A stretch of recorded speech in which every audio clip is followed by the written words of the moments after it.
Where's it streaming to?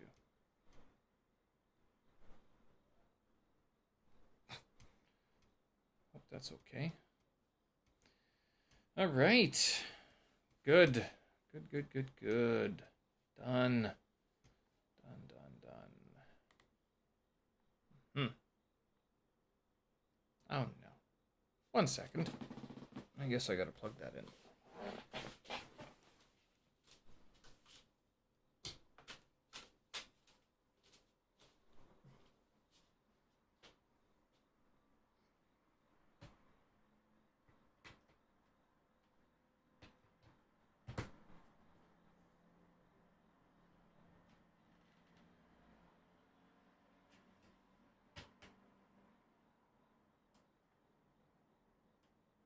There.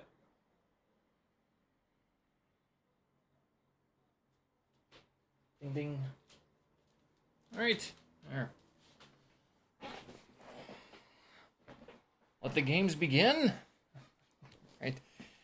All right, everybody. It is now Wednesday night, September 7th, 2022. I'm Steven Sersky and Delta, so I'm going to go through some of the things that I'm doing for this Delta program that I'm completing here in Beijing, China. Yesterday, I went through some of the exam. So paper 1 of the exam, I covered tasks 3 and 4 in pretty good detail. And then I also covered some of the general comments that the examiners have made before from previous tests. I did not discuss tasks 1 and 2 or task 5. And I didn't talk about paper number 2 just yet. I will get to that in time. I didn't have time to look through it. I should have made time today, but I was looking at, given the amount of time that I had today, I should have been able to do a lot more, but I didn't. I got tied up doing some other things, and actually figuring out whether or not it was necessary for me to have to do all of the tasks that the tutor will give me throughout the course. And for those of you who are thinking about doing this test, or sorry, this exam, this diploma, I thought today I would actually go through the entire course outline as I have it, and then also talk about some of the key readings that are not just suggested, but are recommended and essential to actually know something to pass the exam. And so the idea being that once you look at what's going on, the preparation course is just that. It's a preparation course. You're not given a mark or anything like that. It's strictly it's a personal choice. You don't have to do it. It's not obligatory. You can self-study on your own, and I hope that these videos are helping some people who've maybe chosen to go the self-study route. I've done the preparation course because I did start reading some of these books months ago, when I saw that quite a few of my colleagues had taken the course as well, or taken the exam. But I also found that I was very easily sidetracked, and that I wasn't able to focus as much. So similar to like HSK, like my Chinese language studies, it's best to have not necessarily just a textbook, but have a course that gives you a start and an end date. And that way, once you're through it, no matter what happens, you're done. Hopefully you pass. Hopefully pass with distinction. That'd be a great idea. If not, then at least you pass, and you can move on and call yourself Delta Module 1 certified. Yes, Chonggong, right? If not, then do it again. You can. I think you can rewrite the test. I'm not sure. I haven't gone through that process. I don't want to go through that process, but I know some people have had to actually go through that as well.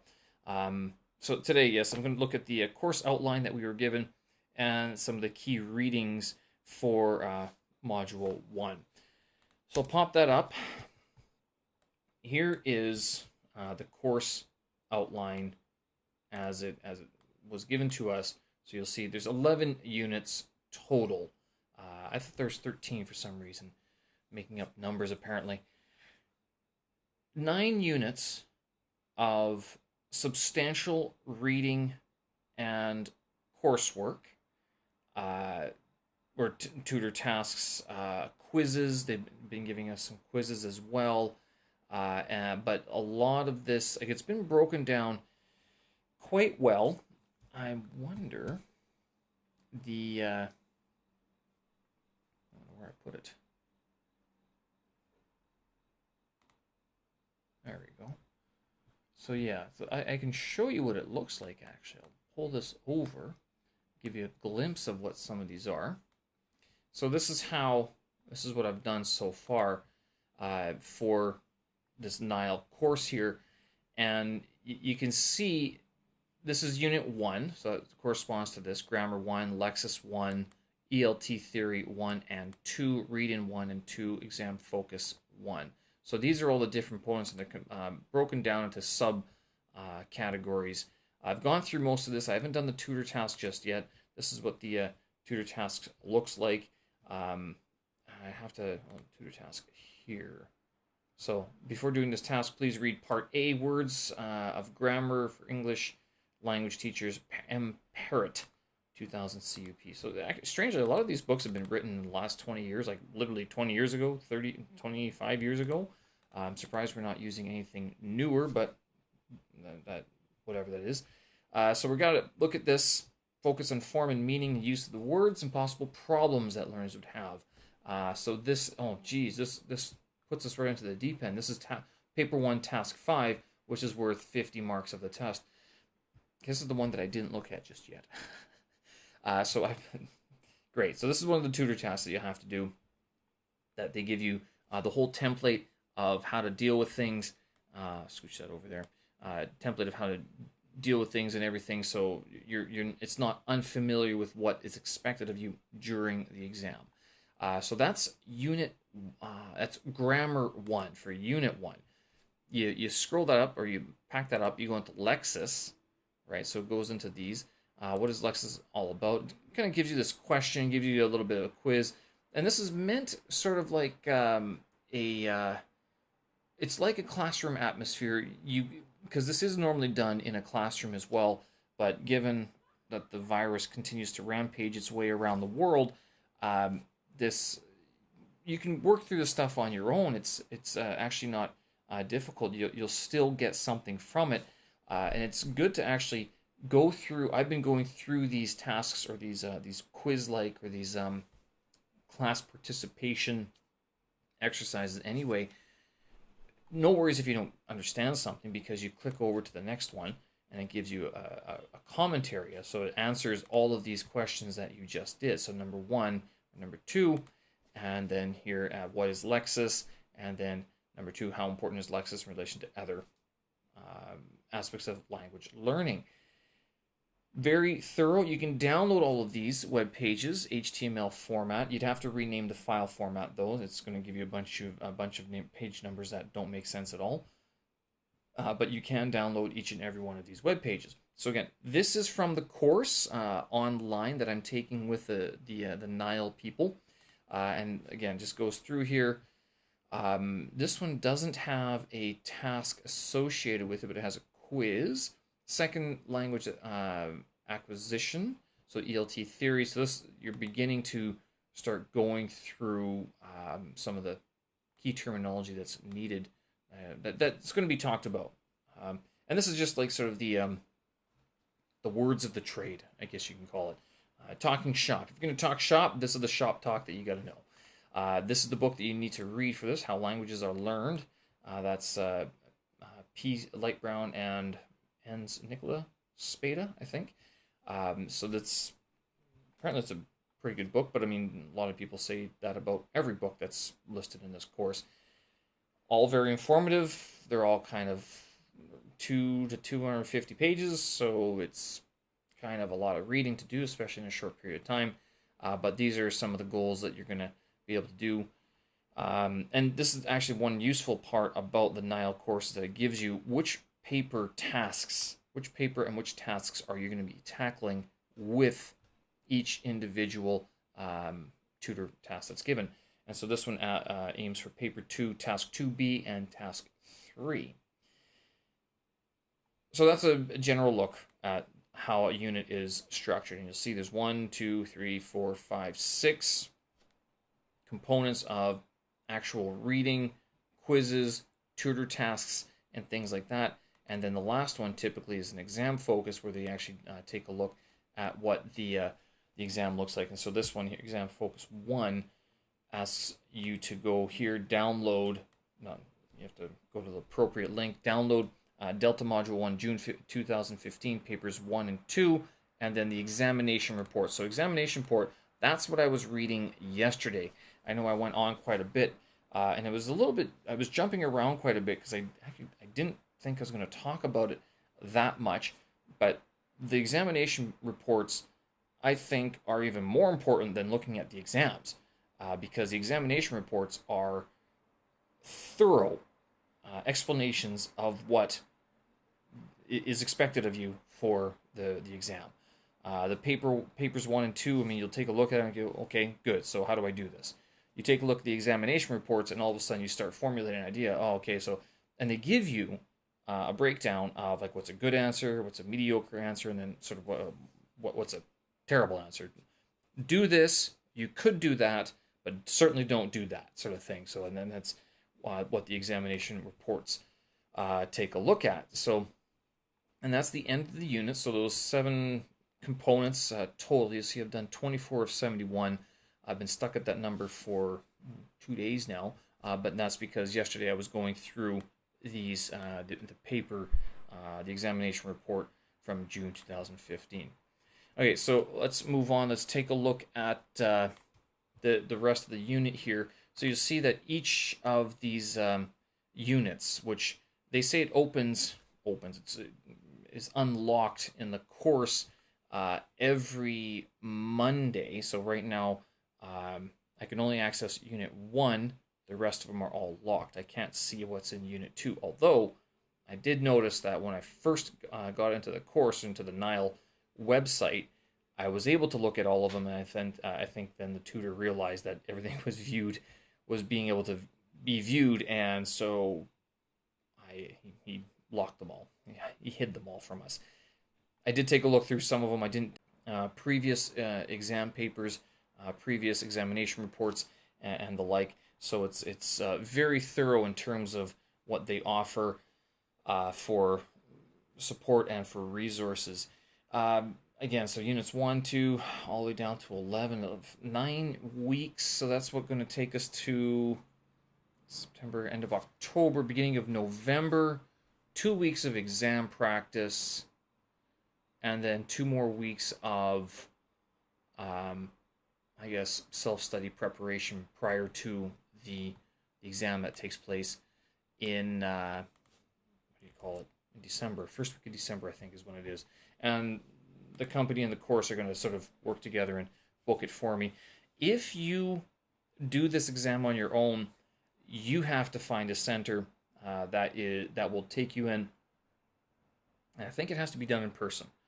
So here in Beijing, it's actually the British Council at the British Council office that they host this, and that makes sense because Cambridge and the British Council are working together. So my company and the course, they will work together, and they'll set up the exam and everything. So it's very nice and very easy in that regard. Oh, look at this. Actually, I didn't realize this, that Unit 5 was actually a full mock exam and course reading catch-up. So that they even sort of expect you to fall behind in all of this reading. And I'll show you the reading list very shortly of just how many books are actually talked about in this course. So yeah, the exam is going to take place beginning of December. This course, I think, it was £902. British pounds, which was like $1,300 Canadian, 7,000 RMB or something like that. If you can get funding, sometimes I remember my CELTA tutors saying that if they had signed a contract for a certain number of years, the institution would pay for their Delta. And I'm not sure if they had to. I guess they'd have to do the Delta first. Maybe they had to pay. And then they became teacher trainers, and then the institution would pay. I'm not sure exactly how that worked, but there was some sort of Um, a lot of companies will actually help you, a lot of language companies and some institutions, not universities. I don't think universities would pay for the delta. It would be either private corporations or some private institutions that would be offering delta teacher training sort of services and courses that would offer to pay for your delta, and so that not only do they look good for helping you through it, but also they have a larger pool of people to choose from to teach the courses, to teach the delta, to teach the celta, to teach English lessons in general. For all of this grammar, it seems very daunting. Some of the books that you'll go through actually make it a lot easier. Even the grammar book, I know a lot of English teachers shudder when they have to teach grammar, and a lot of students say, "Oh, I need to work on my grammar," and it's true, you do. The problem with something like grammar is that it's very individual, it's very individualistic, it's specific to each and every learner, in that just because you can have one fix for one learner doesn't mean that the same exercises will work for the next learner. They might get something from it, but it might not be exactly their issue. So you have to tailor your grammatical classes or focuses for each individual student. Not like lexis or vocabulary, and they use the broader term lexis, and they give the reason why is because it's a broader terminology rather than vocabulary. Vocabulary means basically just your word building, but lexis is like all your forms, your tenses, the meanings, the connotations, the spelling. So it comprises the whole gambit of the how a word is pronounced and spelled and what it's used for, basically. But with that vocabulary and lexis, that can be sort of stretched to fit anything and can be a little bit more. You can review words and stuff like that, but grammar focus, if you're just doing bland grammar review, students are going to get bored. So you do have to help them with specific things that can actually push them along. I guess same with vocabulary. You'd have to focus in on certain vocabulary subsets that help the learner in whatever subject that they are aiming for, whether it's academic, professional, like business, medical, some like test-specific vocabulary, something like that. ELT Theory, there's only one of those. Okay. All right, so there's only one ELT Theory, and that's going to be all your methodologies and stuff like that. It's going to be talking about, test, teach, test, teach, test, teach, test, teach, test, TTT, and PPP, practice, produce, practice, present, practice, produce. So there's a couple of different, no, don't quote me on those ones, but a few different methodologies, some of the standard ones that are used in the ELT classroom, but then also some of the ones that are sort of newer as well. And you're sort of expected to know a lot of them. Not that you'll have to give a complete description of them, but more that you will have to understand how they would be good or bad for a learner in a given circumstance, particularly if they come up with a textbook or something that they're like, hey teacher, is this a good textbook? Or if you're asked to do some sort of a class for some type of, like, business professionals, what sort of methodology would you use in that circumstance, or young learners as well? It's a little bit, that's what you'd be dealing with in that one. I've got a bug that's crawling over this camera. There we go. Well, not anymore. No more bug. There we go. Sorry, pro buggers.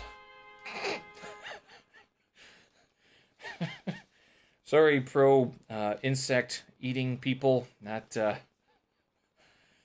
right. There you go. Good stuff. So moving on with ELT theory and all the other ideas here, or the different breakdowns. All of them have 6 or 7 different components to it, and all wonderfully labeled by number, so you know which ones you can fall behind on faster. So I guess these all have sort of specific books that are that are the go-to books in that area of expertise. As I was going through yesterday, the exam pointed out that phonology, so phonology 1, 2, 3, 4, 5. And then, so there's 5 on phonology, 7 on grammar. And so those are the two big ones. So you got phonology and grammar being the big ones. Lots of exam focus, of course. And all the other ones seem to be 3 or 4. 3 different, yeah. Testing has 2. Discourse has 3. Writing has 3. Wow, okay, so phonology with 5, grammar with 7, and then lots of looking at different past exam papers. Those are your big focuses for this course. I am surprised actually, Unit 5 here, full mock exam, so I guess you have to sit down and sort of practice on your own, 90 minutes paper 1, 90 minutes paper 2, and see how you do with those two sets of tasks, right? And course reading catch up. So they give you a week to sort of, take a breather on what you have to read. So let's take a look at what you have to read for this. And this is the key reading for Delta Module 1. So this is the list of books that they suggest that you either go to a library, buy, or somehow find to use. And there are, so they break it down to specifically essential reading and recommended reading. Is there a third one? Okay, so there's also other areas, and these are recommended areas. So the only one that's essential here is testing for language teachers. That's is it Andrew Hughes? I don't know. A. Hughes. Hughes, anyway. So overall, the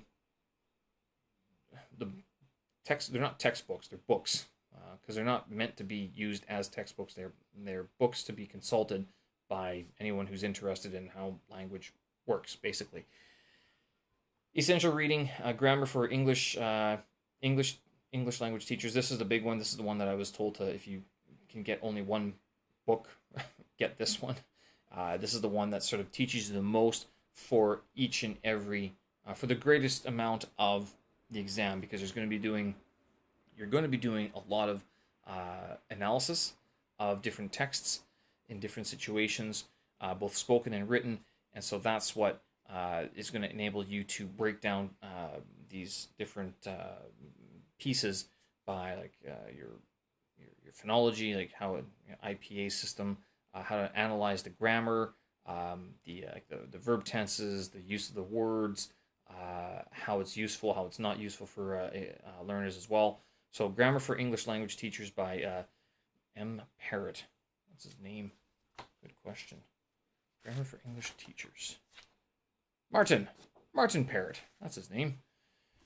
I guess I should have known that. I've just been looking at the book for the last couple months. Then they also give you a bunch of these recommended readings, which aren't, you don't have to go through them, but they're pretty thorough. I don't know if I'm going to tackle the English verb. When I told someone that this reminds me of ancient Greek Deniston, or what was it? And who's the Latin one? Latin and Greeno, Lloyd and Greeno. Oh goodness, I can't remember the name. I gotta check this out. 1 second here. Latin grammar. Classic book.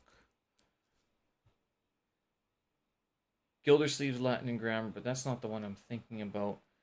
Come on. Oh well, not very important.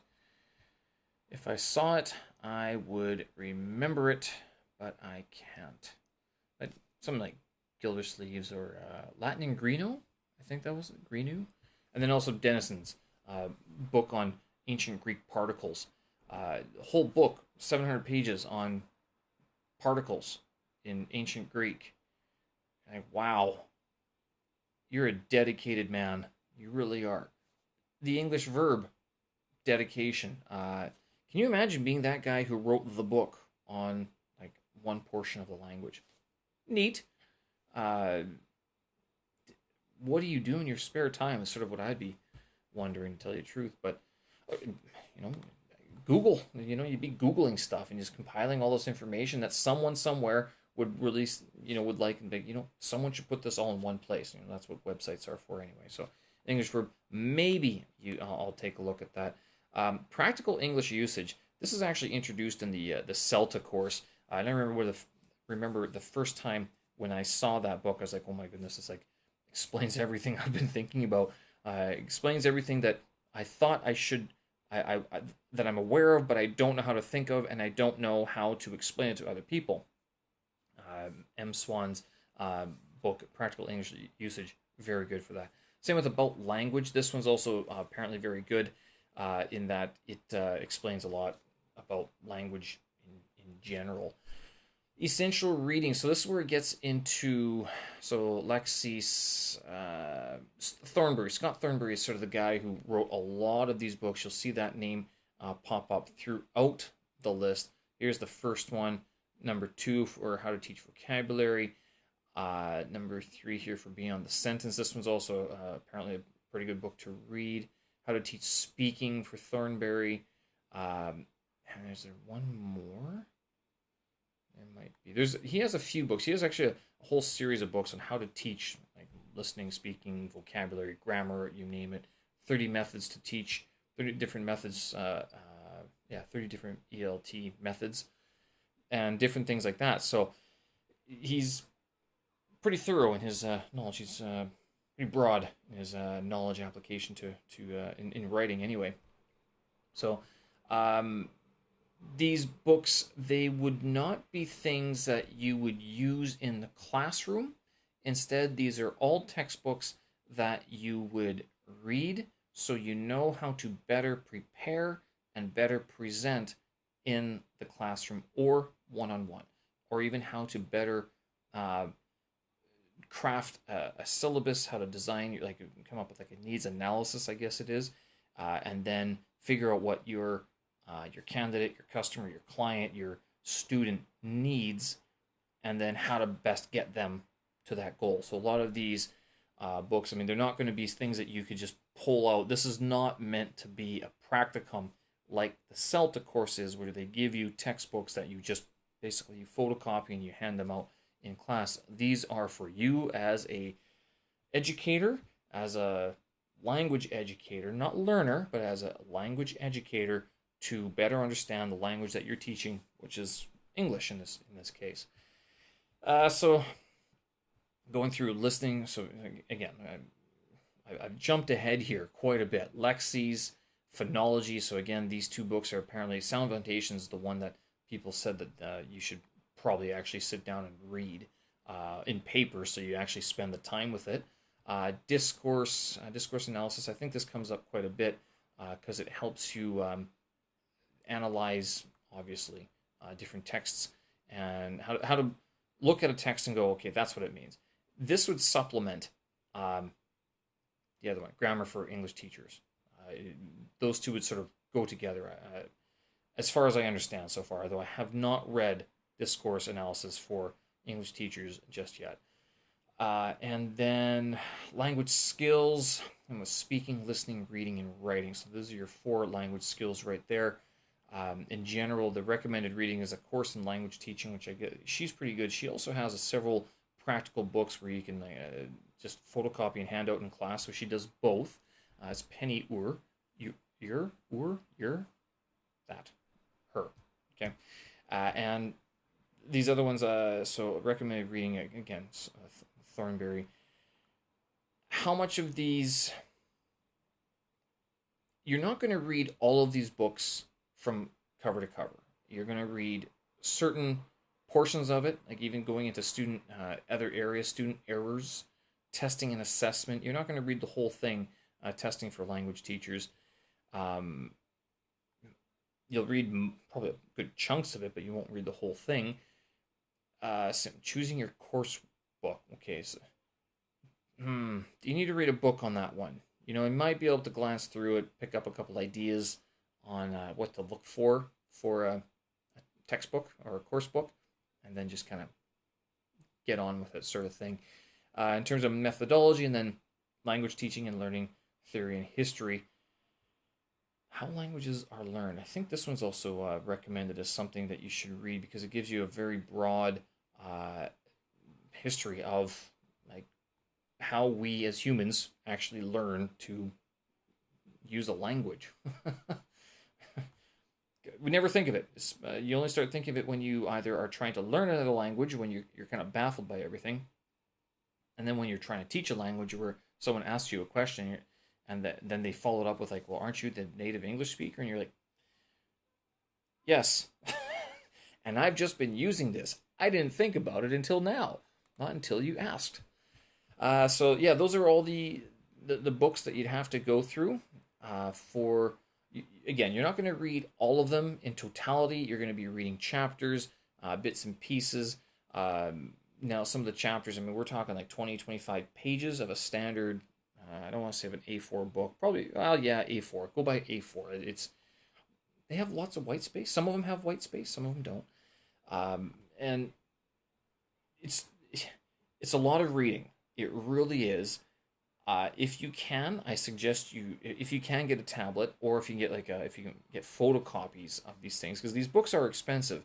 I'm not sure if you want to mark them up, to tell you the truth. I'd feel bad writing in a $60 book, right? But if I got a photocopy of the book, I'd be like, well, write all over the thing. Doesn't matter, right? You can go to the library and make a copy. Most libraries will actually photocopy it for you, I believe. If not, the university print shop will. They don't care. And so that's sort of some of the, I recommend actually printing these out and having some of them so you can look at it, not just to get your eyes away from all these electronic devices, but also so that you can have multiple sources. So if you have a tablet or a computer or a cell phone, that you can look up something online, and then have your book with your highlighter and your pens and pencils and everything, going through that, making notes. And also, we've also been recommended to get a notebook as well, like a separate notebook to keep track of everything. To be honest, I was kind of hoping that these videos would act as that, but I already am sort of seeing I should probably write down some of these things as well, just to make sure that I myself actually remember what I've covered so far. But so there you go. That is what the Module 1 consists of. So here's the course outline once again with Units 1 through 11. 11 is just exam practice, but Units 1 to 4 are substantial amounts of reading, so that's first month. Unit 5 is sort of your week off, and you got to do a full mock exam. And then Units 6, 7, 8, 9, another month, so that's going to be another hardcore month of reading and tutor tasks. And then Units 10 and 11, that's going to be in November already. That's practicing for the exam as it is. And then finally, December is when the exam is going to happen. One more look at the key readings here for the Delta Module 1. Again, grammar for English language teachers, that seems to be the one that everyone talks about. Underhill's Sound Foundations, so this is going to be phonology, and that's another important one that people are that you need to know about. The other one that was sort of referred to quite a bit. Where's Lewis? I'm not seeing Lewis. Lewis came up. The lexical approach, that may be it as well. Something along those lines.